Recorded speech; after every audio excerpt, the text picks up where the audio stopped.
Terima kasih pemirsa, Anda masih bersama kami dalam One on One dan masih bersama saya Fani Imania, narasumber yang sudah hadir dalam program One on One episode kali ini, kuasa hukum dari AG, Mang Atta.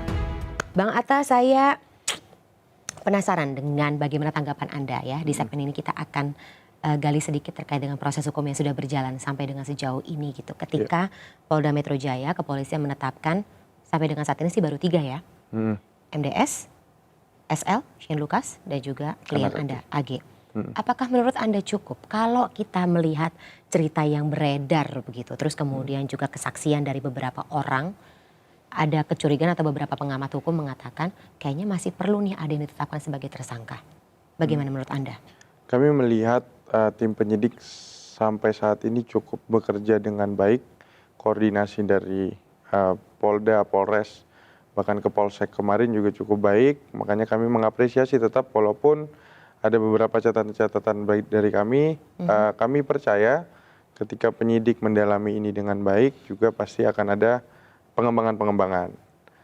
Untuk pihak-pihak yang lain perlu ditarik, kami yakin penyidik pasti sudah punya penilaian yang cukup objektif, tapi kami serahkan semuanya ke penyidik, Mbak, karena kami sudah menyampaikan yang beberapa kali di media mungkin sesuai dengan yang disampaikan oleh klien kami dan kami juga sudah lihat di alat buktinya gitu. Oke, kan kemarin juga sempat ramai begitu Bang Atta, pernyataan dari kuasa hukum APA yang tiba-tiba ya muncul ke permukaan dan waktu itu menuntut Mario Dandi atas tuduhan pencemaran nama baik, kesaksian yang disampaikan oleh Mario Dandi dalam BAP.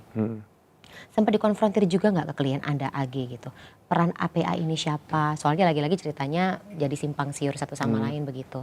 Dikonfrontirkah ke klien Anda sosok APA ini siapa? Karena sebab dikatakan dia yang pertama kali membisikkan terkait dengan hubungan klien Anda dengan korban David Ozora. Alih-alih yang dilihat oleh publik, klien Anda yang sebagai pembisik. Iya betul Mbak. Jadi di pendampingan kami di BAP kedua, setelah dari Polres beralih ke Polsek beralih ke Polres, kami memang sudah melihat ada nama APA ini. Tapi dari awal? Iya, kami sudah sampaikan. Tapi balik lagi kami waktu itu melihat ada ternyata di pihaknya Mario Dandi juga udah menyampaikan yang sama. Dan ternyata pada saat 2 hari apa sehari setelahnya, Pak Kapolres sudah menyampaikan bahwa ada pihak juga yang menyampaikan berita tentang hal tersebut kepada Mario Dandi, yaitu saudari itu APA tadi. Tapi kami nggak mau komentarin lebih lanjut Mbak, karena intinya penyidik sudah memeriksa beliau dan sisa sekarang keputusan penyidik untuk menentukan apakah dia memang perlu ditarik dalam pertanggungjawaban dalam pidana ini apa tidak. Karena kami selama ini hanya menyampaikan bahwa memang keterlibatan APA ini adalah yang menjadi bukan trigger sih Mbak, pemberitahu bahwa ada kejadian yang melibatkan klien kami. Memberi informasi pertama? Iya, tapi untuk memang ini kan tindak pidananya penganiayaan Mbak ya. Mbak Fani juga anak hukum dulu, senior saya. Jadi pasti kita tahu Mbak, di konstruksi pasal 355 dan turunannya pasti juga objektivitas dari penyidik. Jadi penyidik kalau memang lihat itu sebagai motif, ya penyidik pasti akan memutuskan ada pihak tambahan. Tapi ketika mereka melihat tidak perlu ada motif, ya berarti sebaliknya. Tapi lagi-lagi ini juga akan dibuktikan di persidangan. Betul. Ya? Nah kami beberapa kali menyampaikan di media adalah untuk memberikan informasi kepada masyarakat bahwa bukan dari klien kami yang menyampaikan hal tersebut pasti. Bukan yang seperti dituduhkan oleh warganet kalau klien Anda inilah yang biang kerok, yang provokator, begitu ya? Betul Mbak. Jadi kalau dibilang kami yang memberi menyerang saksi APA, kami yakin sebenarnya tidak ya, karena kami diserang duluan, justru kami mengklarifikasi. Duluan. Kami memberi klarifikasi pasti dengan porsinya. Ya. Baik. Tapi klien Anda kenal dengan sosok APA ini? Sama adiknya kenal, dekat. Jadi kalau menurut anak AG, dia tahu. Kami selalu konsisten sampaikan bahwa anak AG tahu dengan saudari APA, tapi balik lagi dia lebih dekatnya dengan adiknya, ya. Oke, jadi APA yang berteman lebih dulu dengan Mario Dandi, Ya, kemudian Mario sempat Dandi berpacaran. sempat berpacaran, kemudian Mario Dandi putus dan berpacaran dengan klien Anda Ya, seperti betul. itu. Oke, ya lagi-lagi motif yang memang biasanya terjadi di romansa masa muda atau romansa remaja seperti itu. Tapi ya sayang sekali memang akhirnya melahirkan sebuah kasus pidana. Iya, itu yang kita prihatin, Mbak. Oke. Tapi kalau misalnya untuk AG sendiri berarti tidak ada permintaan atau lagi-lagi apakah ini akan juga dibeberkan dalam persidangan terkait dengan perannya? Apakah ia terima begitu dengan segala tudingan dari warganet atau bagaimana seperti itu gitu? Pasti akan diluruskan tentunya Iya. di persidangan.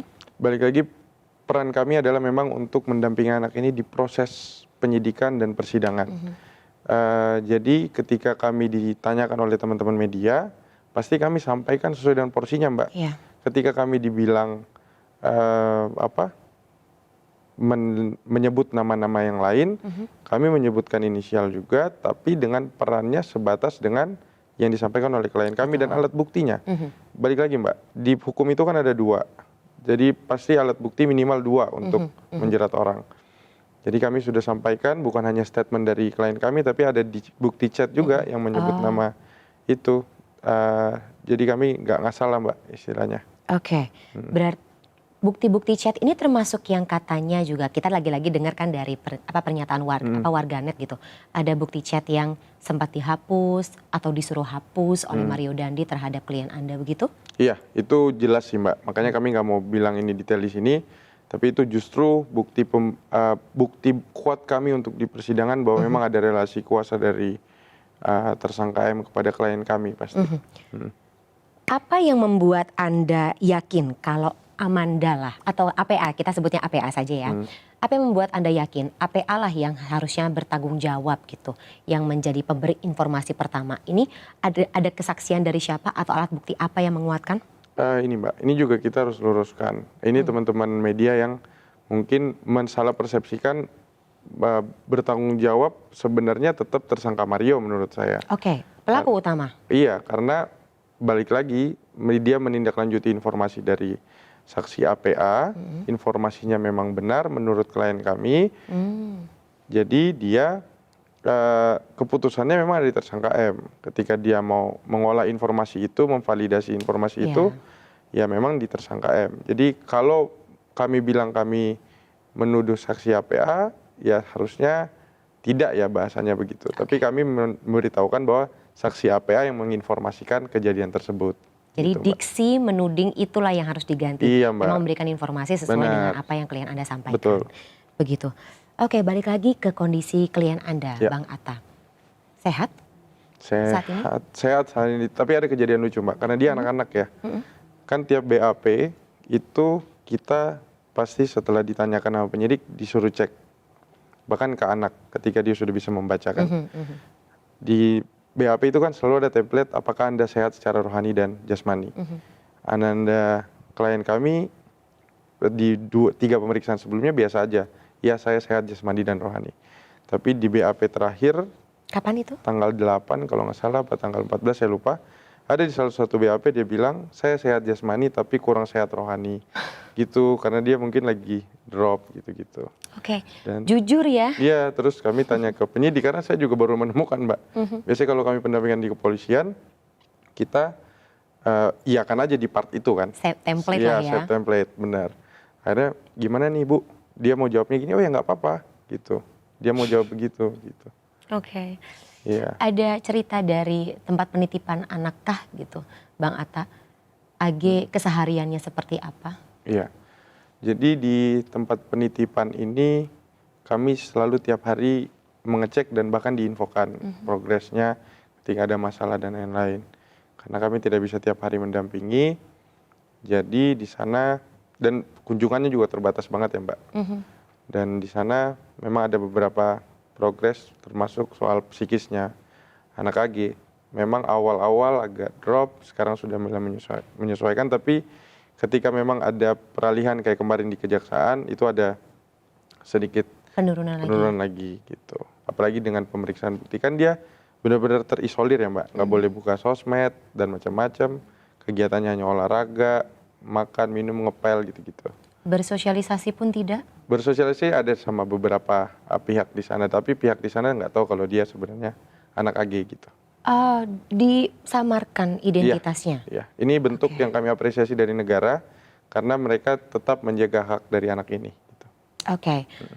Ketika klien Anda mengatakan tidak sehat secara rohani seperti itu, apakah juga ada assessment di tempat penitipan anak, berdoa, perubahan cara berdoa, perubahan durasi atau kualitas dan juga kuantitas berdoanya dalam satu hari begitu? Ya, kalau itu kami belum tanyakan lebih detail, Mbak. Cuma nanti ada laporan pendampingan sosial dari pekerja sosial, Peksos namanya, itu nanti akan disampaikan ke majelis. Jadi kami yakin apapun yang dilakukan oleh anak AG sesuai dengan ceritanya kepada kami yang memang dia rasakan, saya yakin nanti akan sesuai dengan catatan di persidangan, Mbak. Gitu. Oke. Kalau kita bicara mengenai kondisi psikologis ya dan juga rohani yang menurun seperti itu Bang Atta. Ya. Kita cuma butuh biasanya sih manusia gitu karena manusia kan Betul. makhluk sosial ya. Selain berdoa kepada Tuhan, kita juga butuh support dari orang-orang terdekat. Oh iya. Bagaimana bentuk dukungan dari lingkaran terdekat AG ya tadi? Orang tuanya, Ya. keluarga, kakak, atau teman-temannya mungkin? Kalau teman-teman kami lihat bahkan kami mencoba untuk membatasi dulu walaupun memang ada yang berhubungan dengan via orang tuanya. Tapi karena anak AG ini masih kita harus jaga psikisnya dan kami konsultasi juga ke psikolog sih apakah ini udah boleh berinteraksi sama teman-teman kalau ada waktu kunjungan resmi. Sampai saat ini belum ada. Jadi pihak keluarga saja dan keluarga beberapa kali memberikan gestur mengirimkan makanan, terus pakaian baru gitu-gitu. Kurang lebih sih gitu aja sih Mbak. Dan itu juga tentunya menjadi sebuah faktor untuk perkembangan psikologis tersebut ya. Betul Mbak. Baik, untuk klien Anda sendiri, lagi-lagi mungkin kepada anggota tim kuasa hukumnya Bang Atta yang mungkin lebih dekat atau juga lebih rutin berhubungan dengan AG begitu. Apakah AG sempat menanyakan, lagi-lagi kan kalau misalnya kita bicara mengenai diri kita di usia 15 tahun, kemudian perempuan lagi yang kondisi emosional ini biasanya kan lebih sering naik turunnya daripada laki-laki ya. Memikirkan bahwa apakah yang terjadi pada dirinya saat ini itu adil atau tidak begitu. Karena kalau kita lagi-lagi kemarin sempat berdiskusi dengan sesama kuasa hukum juga. AG ini adalah anak yang ya katakanlah baru pertama kali gitu berpacaran atau berhubungan dekat dengan pria yang usianya jauh lebih tua seperti itu. Dan selama ini mendapat perlakuan yang seperti putri begitu ya. Perempuan mana sih yang tidak merasa GR gitu ya, merasa dihargai gitu dengan perlakuan tersebut. Terus kemudian juga akhirnya terlibat dalam kasus seperti ini gitu. Apakah dia merasa this is not fair for me? Begitu? Ini ya, makanya sifat anak AG ini memang menurut saya agak berbeda. Jadi dia lebih benar-benar dia menutup itu, dia mungkin merasa ini dirinya, dia lebih ke lebih ke diam sih Mbak. Kadang bahkan ke kami dia menyembunyikan bahwa dia lagi sedih kadang. Ternyata kami dapat informasi dari teman-teman Peksos baru diluapkan ke sana. Makanya kami kaget ketika kemarin di kejaksaan dia berani meluapkan ekspresinya itu. Jadi kalau dibilang dia Mbak? Mempertanyakan bahwa ini adil atau tidak, sampai saat ini ekspresi itu kami lihat langsung belum ada. Lebih kepada kadang dia nanya, Bang Atta, David gimana ya sekarang gitu. Ada beberapa kali, 1-2 kali lah. Tapi dia lebih terbuka dengan ada salah satu mbak dari Peksos itu. Oke. Apa saja yang biasanya lebih atau katakanlah sering ia tanyakan, sering ia ingin obrolkan gitu? Sekali lagi agak terbatas kalau ke saya Mbak untuk hal-hal ini kecuali tentang kejadian perkara. Tapi ada beberapa kali dia titip makanan yang dia suka, kayak ada minuman khusus, ada makanan khusus, dia titip, Bang titip ini. Gitu. Mungkin karena kami cowok ya. Ya tapi nggak apa-apa, itu lagi-lagi kan sebuah refleks yang manusiawi ya, Iya, terutama Mbak, dari betul. anak usia 15 tahun. Tapi lagi-lagi pertanyaan kondisi korban tetap ditanyakan seperti itu ya. Iya. Secara sadar nggak sadar dia kadang nyeletuknya nanya. Sempat juga kontak atau katakanlah menanyakan sama keluarga gitu, memang apakah keseharian AG ini adalah selama ini tidak seekspresif itu gitu. Tidak seekspresif usia anak 15 tahun pada umumnya. Atau ketika kejadian ini saja, atau ketika kejadian ini barulah itu tembok ia bangun gitu untuk tidak bisa seekspresif yang seharusnya. Iya, Mbak. Jadi seperti yang kami sudah ceritakan, kami juga tadi bertemu dengan keluarganya yang cukup lama tadi waktunya, kami berinteraksinya juga cukup lama. Sampai tadi ngobrol sama mboknya, bibi yang bantu-bantu di rumah, itu melihat kondisi keluarga ini kan sejak 3 tahun terakhir memang lagi drop karena sakit itu. Bapaknya sakit, terus tiba-tiba ibunya sakit, dan 1 tahun terakhir ada kakaknya yang sakit. Nah, mboknya ini cerita, kami tarik secara terpisah, ngobrol di luar sambil makan.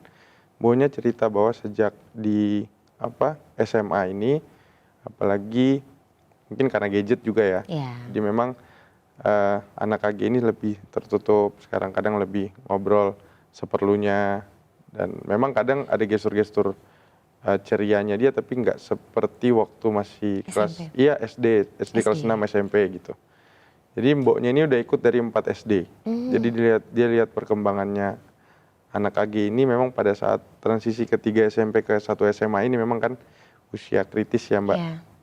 Remaja-remaja gitulah. Dan karena bukan kehilangan ya, durasi atau kuantitas dan juga kualitas bertemu atau didampingi oleh orang tuanya berkurang sekali begitu karena ya? memang fokus ke kesehatan kan. Ayahnya juga mobilitasnya sudah sangat terbatas. Tadi kami aja pas kaget dia mau keluar kamar, karena mungkin selama ini kan kami belum ketemu fisik sama bapaknya. Tadi keluar kamar kami agak kaget dengan Pak Joko tadi namanya. Kondisi ayah AG? Kondisi AG tadi pakai tongkat yang kayak orang stroke gitu Mbak. Kalau ibunya?